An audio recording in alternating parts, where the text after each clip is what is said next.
괜히 키워드를 말해야 될 것 같은 이 거룩한 분. 치매라는 것을 잠깐 살펴보았습니다. 세 가지 조건이 있어야 치매로 되는 거더라고요. 하나가 뇌 기능 손상입니다. 두 번째가 인지 기능이 저하가 되는데 이게 지속적이고 전반적으로 나타나야 된답니다. 세 번째가 이런 것으로 인하여 일상생활에 상당한 지장을 받게 되는 상태가 이루어질 때 그것을 치매라고 한다고 서울대학교 병원에서 이렇게 이야기하고 있습니다. 정신지체와 치매는 어떻게 다른가? 정신지체라는 것은 나면서부터 선천적으로 지적 능력, 인지 능력이 저하인 경우를 정신지체라고 합니다. 그러면 치매란 무엇인가? 정상적인 사람이었고 정상적인 지적 능력과 인지 기능을 작동했었는데 다양한 원인에 의해서 뇌 기능이 손상을 받고 그리고 인지 기능이 저하가 되고 그래서 일상생활에 상당한 지장을 받는 경우를 치매라고 합니다. 우리가 인지 기능이라면 무엇이 포함될까를 생각해 보면 이런 것들입니다. 인지 기능이란 단순히 기억하는 것만이 아닙니다. 치매는 반드시 인지 기능이 저하가 되는데 이런 것들이 저하가 되는 것입니다. 기억력, 두 번째가 언어 능력, 세 번째가 시, 공간 파악 능력, 네 번째가 판단력과 추상적 사고력. 이제 제가 이렇게 쭉 치매를 보고 나서 딱 이제 정리를 해보면 이런 겁니다. 치매는 뇌 질환입니다. 뇌가 병든 겁니다. 아이들이 태어날 때 뇌는 아무것도 없는 백지 상태로 태어나고 우리가 어떻게 사용하는가에 따라 뇌는 계속 개발되기도 하는데 문제는 뇌가 병든 겁니다. 그래서 이런 일들이 나타나는 겁니다. 기억을 잘 못합니다. 말을 잘 못합니다. 그게 단어의 문제든 어쨌든. 세 번째가 분별력을 상실합니다. 그러니 치매를 정리해보면 딱 이런 겁니다. 뇌에 문제가 생겨서 마땅히 해야 할 기억을 잘 못하고 분명히 말을 하고 알아야 되는데 말로 표현을 못하고 그리고 이제는 분별력을 상실하는 겁니다. 이것이 치매입니다. 그런데 이런 치매를 두고 우리가 한 가지 더, 우리는 이 치매는 굉장히 사람을 굉장히 슬픈 병이라고 의사들은 이야기를 합니다. 가족을 몰라본다든지 내 과거 기억을 잃어버린다든지 그래서 가장 슬픈 질병이라고 합니다. 그리고 나이가 70인데 갑자기 5세 어린아이로 돌아가게 해버린답니다. 참 슬픈 병이라고 합니다. 그런데 이 치매도 우리들을 이렇게 고통스럽게 하지만 더 고통스러운 것이 하나 있고 더 우리가 주의해야 될 것이 있습니다. 영적 치매라는 겁니다. 영적 치매가 분명히 있습니다. 우리는 육의 치매에 대해서 우리는 주의하고 우리는 잘 자기를 관리하는 것은 지혜로운 겁니다. 육의 치매도 우리가 피해야 되지만 더 심각하고 우리 삶의 신앙생활에 결정적으로 영향을 주는 것이 있는데 영적 치매입니다. 영적 치매란 무엇일까요? 두 가지를 상실하는 겁니다. 살아가는데 하나님 백성인데 하나가 십자가 구원의 사랑을 잊어버립니다. 두 번째가 천국 하나님 나라를 잊고 살아갑니다. 이 두 가지 열심히 사역합니다. 교회도 나와봅니다. 그런데 습관적으로 나오기 시작했습니다. 이제는 내가 지금 이렇게 어떤 사역을 하든지 내가 오늘 성경을 펴서 성경을 읽든지 모든 것이 십자가 그 은혜에 기초해서 그 은혜가 나를 오늘 교회를 나오게 하고 교회에서 주어진 어떤 사역이든 내가 스스로 성경을 보든 내가 기도를 하든 이 모든 것이 십자가 그 은혜가 감사해서 되어져야 되는데 이것이 생략된 겁니다. 자꾸 잊어버립니다. 그리고 이렇게 시작된 그리스도인의 삶이 골이 하나님 나라로 이어져야 되는데 하나님 나라가 안 보이고 자꾸 잊어지고 그냥 세상의 승부를 거는 겁니다. 세상에. 이것이 영적 치매입니다.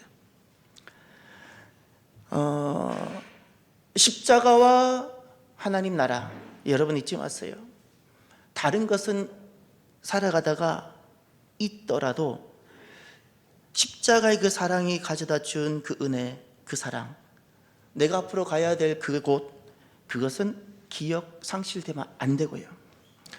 주님께서 십자가에서 어떤 일을 하셨는지를 내가 말하는 것을 잃어버리면 안 되고요. 앞으로 내가 가야 될 곳을 주님께서 처소를 예비하고 계신다 그랬는데 그 나라가 어떤 나라인지를 말 못하는 자가 되면 안 되고요. 지금 세상은 어떠하고 어떠한지를 분별력을 상실하면 안 됩니다. 이것이 영적 치매입니다. 영적 치매. 치매한 자가 아름답지 못하지요. 영적 치매한 자 또한 결코 아름답지 못합니다. 사랑하는 성도 여러분, 오늘 저와 여러분들이 예수 그리스도의 사랑이 기억납니까? 내 자녀, 내 손자는 내가 사랑하는데 예수님께서 나를 사랑하셨던 그 사랑이 나에게 오늘날 기억되고 있습니까? 그리고 그 사랑을, 십자가 사랑을 말할 수 있습니까? 오늘 내가 살아가고 신앙생활하고 있는 이 신앙생활, 이것이 지난날 주님께서 나에게 그 십자가에서 베풀어 주셨던 그 사랑, 그 받은 은혜 감사하고 감사해서 되어지는 모든 것이 되기를 바랍니다. 되기를 바랍니다. 그리스도인은 두 가지의 기초에서 살아갑니다. 잊지 마세요. 십자가, 그 사랑. 또 하나, 우린 이 땅에서 잘 살기 위해서 나오는 사람들이 아니고 그날 아버지 앞으로 가기 위해서 주어지는 그 모든 하나님 나라 종말, 이것이 우리 신앙의 딱 두 기둥입니다. 이것을 떠나면 그 영적 치매입니다. 영적 치매. 살아가다 보면 눈앞에 던져진 현실들이 있죠. 아픔의 현실들이 있습니다. 나를 고통스럽게 하기도 하고 우리에게는 코로나라는 시즌이 우리는 아프게 다가왔습니다. 시간이 흐를수록 제가 더 많은 것들을 이야기 드릴 텐데 제 영적으로 너무 아팠습니다. 성도들이 나오지 않았기 때문에 아픈 것이 아니라 이것이 건강한 것이 아니었기 때문에 그렇습니다. 우리에겐 다양한 현실과 우리를 아프게 하는 것들이 있는데 우리가 그런 것으로 인해서 두 가지가 지워지면 안 됩니다. 두 가지가 지워지면 안 되는데 하나가 십자가 사랑이고 하나가 하나님 나라입니다. 내게 어떤 현실이 다가오더라도 요셉에게는 치욕스러운 노예와 감옥이라는 현실이 던져졌는데 그 환란이 요셉에게는 그 하나님 사랑과 하나님 나라를 소망하는 것이 지워지지 않습니다. 그것이 요셉에게는 하나님과 함께하는, 동행하는 것으로 나옵니다. 할라크. 만약에 내가 어떤 현실이, 고통스러운 현실이 내게 찾아왔다고, 이 현실 때문에 지난날 주님께서 내게 베풀어 주신 그 사랑이 지워진다면 미안하지만 내게 일어난 이 현실 일이 십자가 사랑보다 더 크고 이 현실에 나는 끌려다니는 종이 되는 겁니다. 종이 되는 겁니다. 이것이 치매라는 겁니다. 지워진 거예요. 십자가 사랑이 지워진 겁니다. 어떤 상황에도 지워지지 않아야 합니다. 그래서 우리가 이런 절기에 참여하는 것이 참 복됩니다. 사순절이라는 이 절기입니다. 무슬림들은 지금 이 라마단 기간이기 때문에 그들은, 우리는 하루 세끼 밥을 다 먹고 살지만 그들은 하루 두 끼를 딱 안 먹고 저녁만 먹고 삽니다. 그게 옳으냐 그러냐에 보다도 그들은 그것을 인식하고 참여하는 겁니다. 잊지 않는다는 겁니다. 우리가 사순절, 누구는 새벽부터 참여하는 사람이 있는가 하면 그렇게 말을 해도 다 잊고 살아간 사람도 있습니다. 우리가 사순절 절기를 참여하는 것이 왜 중요한가?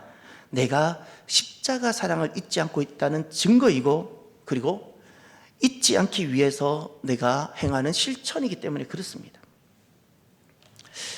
오늘 본문에 보면 예수님 순환이 나옵니다. 지난날 십자가에서 주님께서 어떤 일을 행하셨는지 우리에게 보여주는 결정적인 장면입니다. 예수님의 순환은 도대체 어떤 순환일까요? 혹시 여러분 살아오시면서 대신 어려움을 받아본 적 있습니까?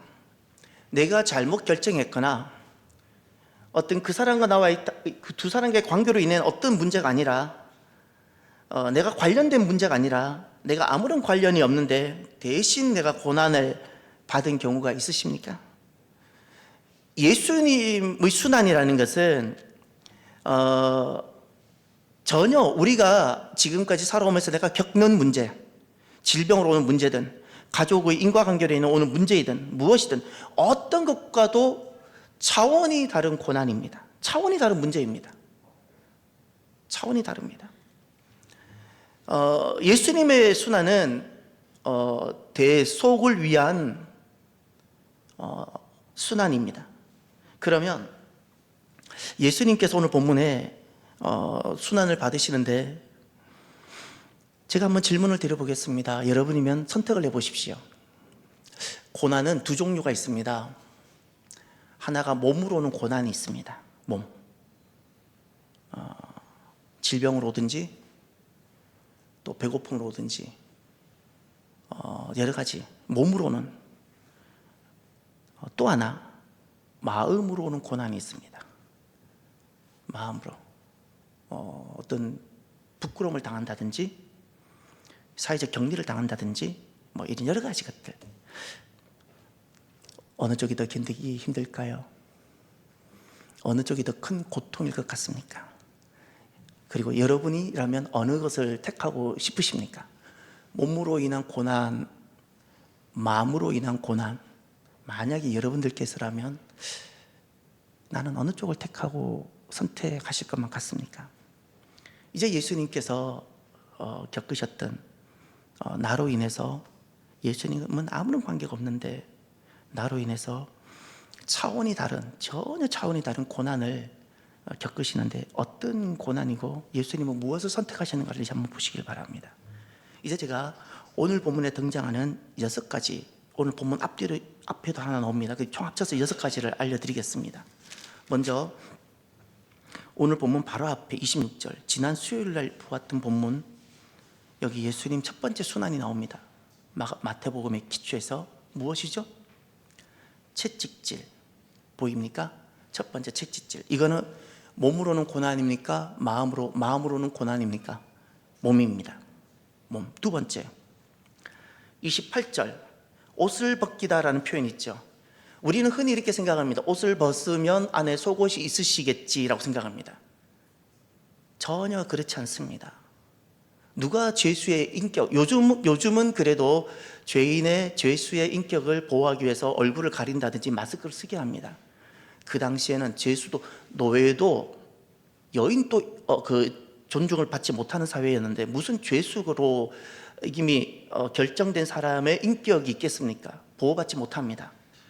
옷 벗김이 있습니다. 자, 이것은 몸으로 오는 고난입니까? 마음으로 오는 고난입니까? 마음입니다. 이건 수치입니다. 세 번째,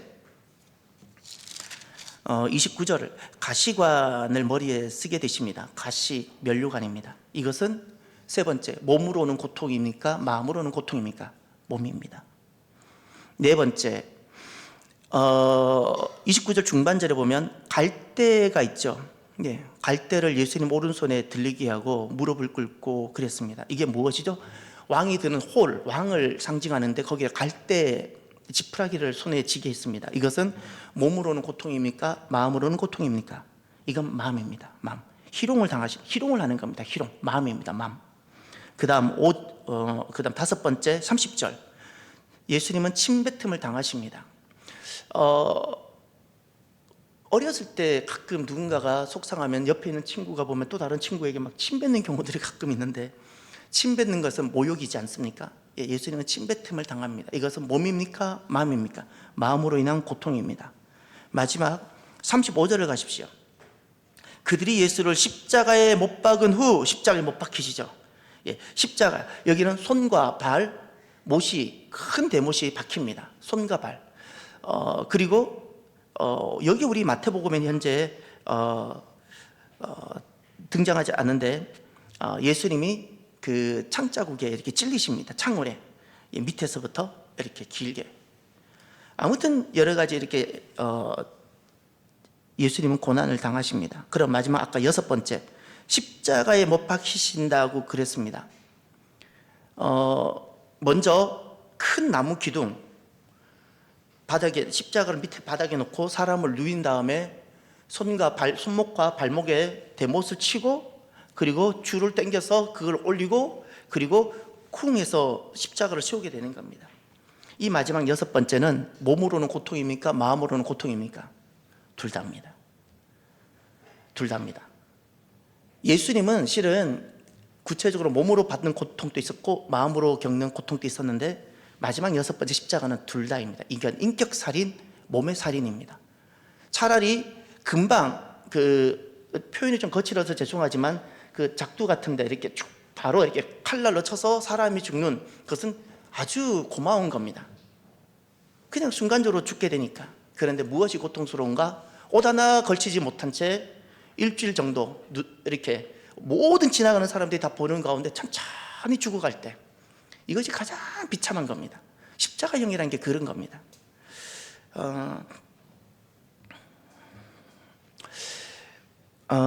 우리가 예수님 십자가를 보면 우리는 예수님 사랑이 보여야 됩니다. 지금 예수님이 오늘 겪으셨던 몸으로의 고통, 마음으로의 고통은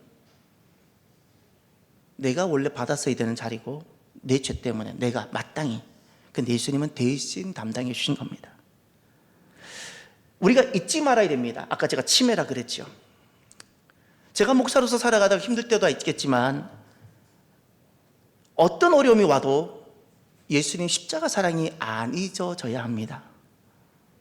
그 십자가 사랑이 다시금 저로 하여금 목회를 하게끔 만들어야 하는 겁니다.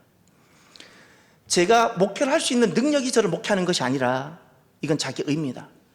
십자가 그 사랑이 오늘 또 나로 하여금 주님 앞에 꼼짝 못하게 하고 또 서서 사역하게 해야 되는 겁니다. 중요한 것은 그겁니다. 잊지 말아야 합니다. 저는 두 가지를 여러분에게 제시해 봅니다. 하나, 우리가 잊지 않기 위해서 하나, 예수님이 오늘 본문에 서셨던 그 모든 자리, 몸으로 받았던 자리, 고통을 받으셨던 자리, 마음으로 고통받으셨던 그 자리에 나를 세우십시오. 그 자리는 원래 내 자리였습니다. 예수님은 죄가 없으시기 때문에 그런 고통과 수치를 당하셔야 될 이유가 하등이 없습니다. 문제는 나였잖아요. 내 죄를 내가 너무 잘 알잖아요. 내가 지금까지 살아오면서 내가 어떤 죄를 지었나 나도 아잖아요. 주님은 그거 대신 다 담당하시고 대신 몸으로 고통, 대신 수치와 부끄러움, 마음으로 고통을 대신 다 받으시고 한 번도 후회하지 않으시고 내가 괜히 했구나 한 번도 후회하지 않으시고 예수님은 대신 받으셨어요. 예수님이 나를 위해서 그 십자가 지셨던 그 순환을 내가 잊지 않고 싶다면 예수님이 오늘 받으시고 지셨던 그 십자가에 내가 그 자리에 있어야 됩니다. 한 번이라도 그 자리에 있어 봐야 됩니다. 내가 채찍을 대신 맞는 그 자리에 있어 봐야 되고, 수많은 사람들이 보는 앞에서 공개적으로 옷벗김을 당해서 수치를 당하고 침뱉음을 당하고 머리 가시멜로wan을 쓰고 오만 가지 고통을 내가 손과 발이 꼼짝도 못한 채 그 수치와 그리고 몸으로서의 고통을 다 겪는 그 자리, 내가 한 번은 있어야 되는 겁니다. 그것이 있지 않는 겁니다. 또 하나, 예수님의 순환을 내가 정말 잊지 않는 영적 치매가 되지 않길 원한다면 두 번째는 더 큰 것이 하나 있습니다.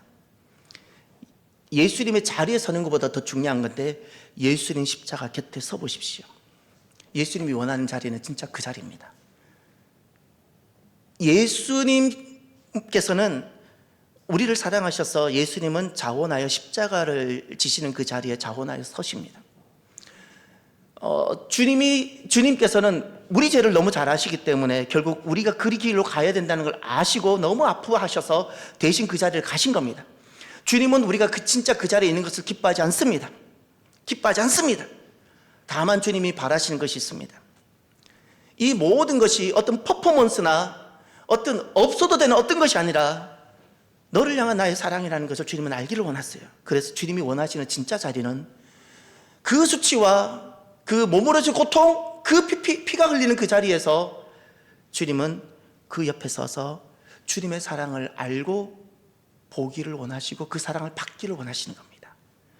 십자가, 예수님의 십자가 바로 곁에 서 보시길 바랍니다. 예수님이 채찍을 맞으실 때 그 느낌을, 나 대신 받으시는 채찍 맞으시는 그것을, 소리, 그 고통, 살이 찢어지는 것을 보셔야 됩니다.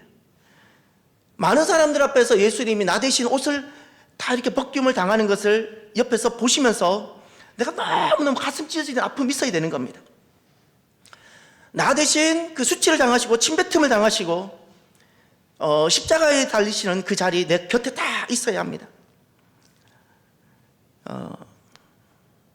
저는 그렇습니다. 이것저것 인간적인 생각이 많이 들기도 합니다. 겉으로는 목회이지만 얼마든지 인간적인 방법으로 많은 걸 할 수 있습니다. 그런데 그때마다 저를 항복하게 하는 자리가 하나 있습니다. 저를 아주 무력하게 하는 자리가 하나 있습니다.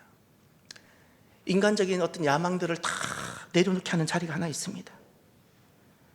여러 가지 사람의 방법을 사용하고 싶은 여러 가지 것들을 다 제로로 만드는 자리가 하나 있습니다.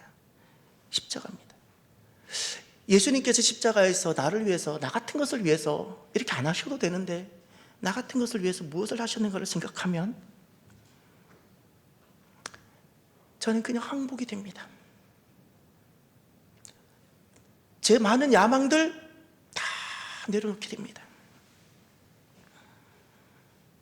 마땅한 권리 다 내려놓게 됩니다. 수많은 것들, 그리고 저도 모르게 주님 앞에 무릎을 꿇게 됩니다. 주님의 그 사랑 앞에 저는 아무 말을 할 수가 없습니다. 아무 말도. 저 같은 인간, 어떤 인간이 저를 대신해도 고마운데 하나님이신 그분께서 저를 위해서 행하셨던 그 사랑 생각하면 저는 그냥 항복이 되어집니다. 주님의 사랑 때문에. 우리가 살아가면서 사랑하는 성도 여러분, 우리가 다양한 시즌, 다양한 일을 만나지만 주님께서 지난날 십자가를 통하여 나에게 어떤 사랑을 베푸셨고 나를 사랑하시기 위해서 어떤 수모를 겪으셨고 어떤 고난을 겪으셨는가를 잊지 말고 그 사랑 앞에 날마다 나를 세우는 저와 여러분이 되길 바랍니다. 그럼 두 번째로 오늘 본문을 보시면서 십자가 그 사랑 곁에 있는 사람들이 두 종류가 나옵니다. 우리가 여기에서 두 종류의 사람을 보면서 한 종류는 예수님의 그 십자가 사랑을 결국 받지 못하고 거절하는 부류입니다. 누구일까요? 첫 번째가 39절을 보십시오. 지나가는 자들이 나오죠. 두 번째 사람들입니다. 41절을 가십시오. 그와 같이 대제사장들도 서기관들과 장로들과 함께 대제사장 무리가 나오죠. 세 번째 보십시오. 44절. 함께 십자가에 못 박힌 강도들의 세 부류가 나옵니다. 다 공통점이 무엇일까요? 39절. 지나가는 사람들, 이름조차도 거론할 이유가 없는, 이름조차도 언급해야 될 이유가 없는 지나가는 인생들, 그들은 예수님 모욕합니다. 또 대제사장 무리들, 예수님 희롱합니다. 십자가에 못 박힌 강도들, 예수님 욕합니다. 똑같습니다. 내용을 보면 다 똑같습니다.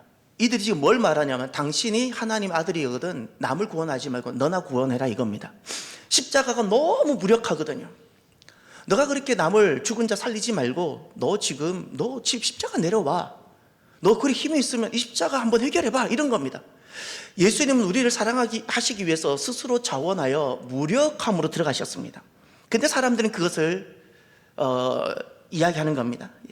그리고 심지어 대제사장 무리들은 이렇게 말을 합니다. 42절 하반절에 지금 십자가에서 내려올지어다 그리하면 우리가 믿겠노라. 불신의 근거를 십자가에 도려듭니다. 신앙의 근거가 십자가인가 하면 놀랍게도 너무도 무력하게 보이는 이 십자가가 대제사장 무리들에게는 예수님을 그리스도로 믿을 수 없는 불신의 근거조차가 됩니다. 사랑하는 성도 여러분, 예수님은 우리를 살리기 위해서, 나 같은 것을 살리기 위해서 스스로 무력함을 선택하셨습니다. 이거는 못하는 것이 아니라 안 하셨던 겁니다. 예수님의 선택은 이것입니다. 예수님은 하나님의 능력으로, 하나님으로서 능력을 선택하신 것이 아니라 예수님은 우리의 구원을 선택하셨습니다. 그리고 나머지는 다 포기하셨습니다. 다 포기하셨습니다. 사랑하는 성도 여러분, 오늘 저와 여러분들이 이렇게 선택하며 살아가면 좋겠습니다. 저와 여러분들이 세상에 내가 붙들고 선택하고 싶은 수많은 능력들이 있겠지만 오늘 저와 여러분들이 예수님의 사랑을 선택하며 살아가는 저와 여러분이 되기를 바랍니다. 그럼 두 번째로 오늘 본문에 보면 다른 부류의 사람이 등장합니다. 그것은 예수님의 십자가, 그 사랑이 나의 사랑이 되고 그 사랑을 내가 받고 그리고 그 사랑에 참여한 복된 사람이 등장합니다. 그런데 오늘 본문에는 전혀 복으로 등장하지 않는다는 사실을 보십시오. 32절 다 함께 볼까요? 나가다가 시몬이란 구레네 사람을 만나매 그에게 예수의 십자가를 억지로 지워가게 하였더라. 아멘. 구레네 시몬입니다. 구레네라는 것은 지역 이름입니다. 북부 아프리카 리비아 옆에 튀니지 정도 아마 될 겁니다. 오늘날 시몬입니다. 아마 분명히 이분은 조금 흑인에 가까운 사람일 가능성도 좀 있고, 그러나 지금부터 2000년 전에는 여전히 거기에도 백인들이 많이 살았으니까 어떤 사람이었을지는 좀 더 봐야 합니다. 그러나 보편적으로 성화나 이런 데 보면 약간 피부가 검은 사람으로 많이 나타나기도 합니다. 그런데 핵심이 그겁니다. 억지로 지워가겠다. 억지로라는 단어입니다. 그런 자원에서 십자가에 참여한 사람이 아닙니다. 억지로라는 단어를 원어로 보면 강제당했다는, 강요당한 겁니다. 자기의 뜻이 아닙니다. 그냥 강요당한 겁니다. 강요. 그는 분명히 북부 아프리카인으로 유월절을 참여하기 위해서 온 유대인이었을 텐데 본인은 전혀 마음에 준비가 되지 않은 일들이 강제적으로 일어났습니다. 권력에 의해서 자기는 무참히 짓밟히는 느낌으로 강제당했습니다. 내가 결정할 수 있는 것은 아무것도 없었고 그냥 주어져 버렸습니다. 너무 고통스럽고 비참한데, 여러분 잊지 마십시오. 내가 비록 준비가 되지 못하고 내가 결정할 수 있는 여지가 아무것도 없이 그냥 강제적으로 나에게 떠밀리듯이 나에게 주어진 어떤 상황일지라도 하나님은 여전히 일하고 계신다는 사실을 확신하십시오. 나를 절망케 하는 상황들, 내 삶을 정말 어디를 봐도 희망이 보이지 않는 이런 일들이 운명처럼, 세상의 말로는 운명처럼 이미 결정되어서 내게 올지라도 우리들은 여전히 나에게 하나님 안에서 새로운 삶이 있다는 사실을 기억하십시오.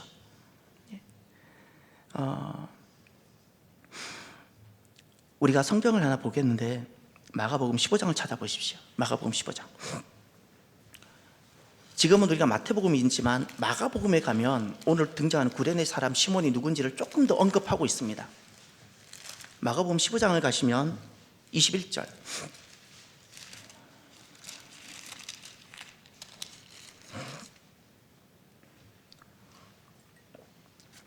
오늘 본문과 동일 본문인데 21절에 가면 마침 알렉산더와 루포의 아버지인 구레네 사람 시몬이 시골에서부터 와서 지나가는데 그들이 그를 억지로 같이 가게 하여 예수의 십자가를 지우고, 그런데 이 마가복음에서는 구레네 시몬을 좀 더 소개하고 있습니다. 아들들을 소개하죠. 누구죠? 알렉산더, 루포. 왜 아들들을 언급했을까요? 왜 하나님께서는 이 성경에 아들들의 이름을 우리에게 증거해주고 계실까요? 초대교회 때 이들은 이름만 대도 알게 되는 초대교회 지도자들이었기 때문에. 알렉산더 루포가, 아버지는 전혀 준비가 되지 않았고 아버지는 본인이 결정할 수 있는 것이 아무것도 없이 그냥 주어진 것, 권력에 의해서 강제되어서 너무 고통스러웠지만 그 일이 너무나도 자녀들이 초대교회 때 귀한 지도자가 되는 은혜가 주어진 겁니다.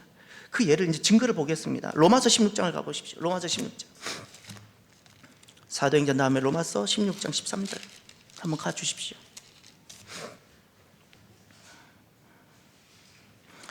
사도 바울이 이제 로마서는 거의 말년에 썼습니다. 이제 다 15장까지 모든 것을 마무리, 복음을 다 전하고 난 다음에 16장에 로마에 있는 교회들에게 마지막 문안 인사합니다. 쉽게 말하면 비망록이라 부릅니다.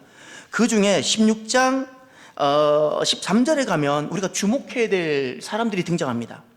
주 안에서 택함을 입은 루포와 그의 어머니에게 문안하라. 그의 어머니는 곧 내 어머니니라. 예수님께서 십자가상에 돌아가시면서 십자가 곁에 있었던 제자 중에 딱 한 사람이 예수님 십자가 곁에 있었습니다. 제일 제자 중에 나이가 어린 요한에게 예수님이 딱 한 가지를 부탁했습니다. 이제부터 너의 어머니라고. 예수님의 육신의 어머니를 가장 나이가 어린 요한에게 부탁했고, 그 어린 제자 요한은 그때로부터 본인 그리고 어머니 마리아가 돌아가실 때까지 본인의 어머니를 실제로 모시고 그 동정녀 마리아 어머니, 예수님이 육신의 어머니 마리아를 에베소로 모시고 가서 그리고 어머니를 복양하고 그렇게 내 어머니로 모셨습니다. 이와 같은 장면이 또 하나가 나오는데 바로 여기입니다. 이번에는 사도 바울의 고백입니다. 사도 바울에게 있어서 영적 어머니가 계셨습니다. 놀랍게도 바로 루포와 그 어머니라 그랬죠. 루포의 어머니입니다. 루포의 어머니면 남편은 누굴까요? 구레네 시몬입니다. 어머니 이름은 등장하지 않지만 우리가 그 중간에 모든 것이 지금 성경에 기록되어져 있지 않아서 어떤 일이 일어났는지는 모르지만 중요한 것은 오늘 본문에 등장하는 억지로 십자가를 진, 내가 결정할 수 있는 것은 아무것도 없고 권력에 의해서 내가 강제되었던 이 고통이 있었던 이 사람에게 어떤 일이 있었는지 모르지만 사도 바울과 이 가정이 엄청난 영적 관계가 되었고, 사도 바울은 이 구레네 사람 시몬의 아내를 자기 영적 어머니로 여기고 있고, 그 아들인 루포를 너무나도 잘 알고 있는, 동력 잘 알고 있는 겁니다. 할렐루야. 이제 우리가 오늘 말씀을 마무리하면서 십자가 사랑을 다 기억하면 우리가 해야 될 일이 하나 있습니다. 절대 운명에 매이지 마십시오. 운명이란 딱 이런 겁니다. 세상에서는 다 운명으로 매이게 합니다. 운명의 종. 운명에 매이지 않는다는 것은 무엇인가? 운명이라는 것은 내가 결정한 것이 아니라 이미 결정되어서 주어진 겁니다. 이해가 되시죠? 결정되어서 나에게 주어진 것을 가지고 그 사람을 판단하거나 논하지는 안 된다는 겁니다. 이것은 절대 신앙적인 것이 아닙니다. 이것은 마귀의 장난입니다. 그러면 예를 들어서 결정적으로 결정되어서 나에게 주어진 것이 어떤 것이 있죠? 예를 들어 볼까요? 자녀들에게 있어서 본인이 선택한 것이 아니라 이미 결정되어서 나에게 주어진 것이 무엇이 있을까요? 부모님. 그래서 혹시 부부싸움 해보셨나요? 제겐 해봤냐고는 묻지는 마시고요. 하시면서 우리 해야 될 일이 하나 있는 것 같아요. 주어진 것은 주어진 것으로 그를 판단해서는 안 되는 거예요. 무슨 말인지 아시겠죠? 아내나 남편의 잘못된 행동에 대해서는 우리가 논할 수 있지만 이미 주어진, 결정돼서 내게 온 것으로는 그걸로 아내를 판단하거나 그것으로 남편을 판단하는 것은 이것은 운명이라는 거예요. 이것은 내가 운명에 매여 있는 거예요. 또 예를 들어 볼까요? 운명, 지역의 문제입니다. 여러분, 내가 예를 들어 볼까요? 부산에 태어나고 싶어서 내가 태어나는 장소를 결정한 사람이 있으면 손 들어 보세요. 내가 광주에 태어나고 싶어서 광주를 선택한 사람이 있으면 손을 들어 보십시오. 우리 가운데 평양에서 태어나신 분들도 계십니다. 평양에 태어나겠다고 결정한 사람이 있어요? 없지요. 이거는 내게 결정되어서 주어진 겁니다. 그러면 우리가 어떻게 해야 되는가? 이미 결정되어서 내게 주어진 것으로는 절대 그 사람을 판단해서는 안 되고, 결정되어져서 주어진 것으로 판단하면 그 사람은, 판단하는 그 자체가 이미 운명에 그는 사로잡혀져 있는 겁니다. 절대 그것은 판단의 근거가 되어서는 아니 됩니다. 우리가 그럼 어떻게 살아가야 되는가?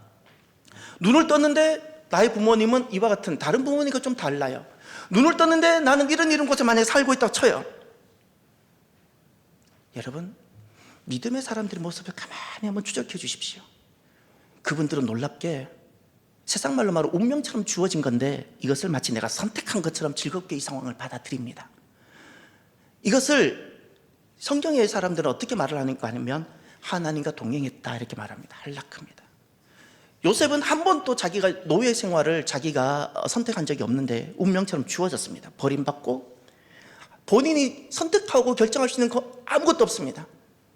팔려버렸고 누군가가 나를 노예로 데려갔고, 아무리 지식이 있으면 무엇합니까? 내가 할 수 있는 것이 아무것도 없는데, 그런데 그는 그 속에서 하나님과 동행하는 삶을 살아갑니다. 마치 내가 선택한 것처럼, 내가 원했던 삶처럼. 그보다 더 비참한 일도 또 일어나죠. 감옥입니다.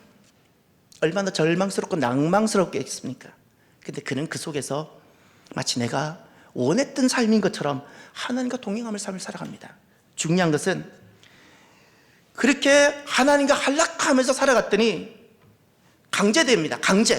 억지로 운명처럼 주어진 이 강제된 이 일이 도리어 지금은 눈물이고 고통인데 도리어 나를 기쁘게 하고 놀랍게 하나님의 구원의 역사 가운데 나를 서게 했다는 사실입니다. 할렐루야. 저와 여러분들이 주님의 십자가 사랑을 다 기억하고 이게 변하지 않습니다. 나에게 내가 원하지 않는 강제된 일들이 설령 있을지라도 전에는 이런 거 보고 늘 원망하고 불평하고 늘 책망하고 그랬는데 이제는 기뻐하며 감사하며 원하지 않는 어떤 강제된 것일지라도 내가 하나님과 함께 한락하고 동행해내는 삶을 살아내는 저와 여러분이 되기를 바랍니다. 억지로 올지라도 하나님은 여전히 일하고 계시기 때문에 그렇습니다. 기도하겠습니다. 오늘 나에게 주신 말씀을 가지고 기도하십시오. 하나가 십자가 사랑을 기억해 주시고요. 두 번째, 내가 싫어했던 억지로의 상황일지라도 여러분 하나님이 하실 기회를 드리십시오. 내가 무엇을 해야 되는 것이 아니고요, 하나님이 일하실 기회는 잃어버리지 말아야 됩니다. 아무리 억지로 올지라도 하나님은 일을 하십니다. 오늘 나에게 주신 말씀들을 기억하고 함께 기도하길 바랍니다. 기도합시다. 할렐루야. 하나님 아버지 감사합니다. 주님,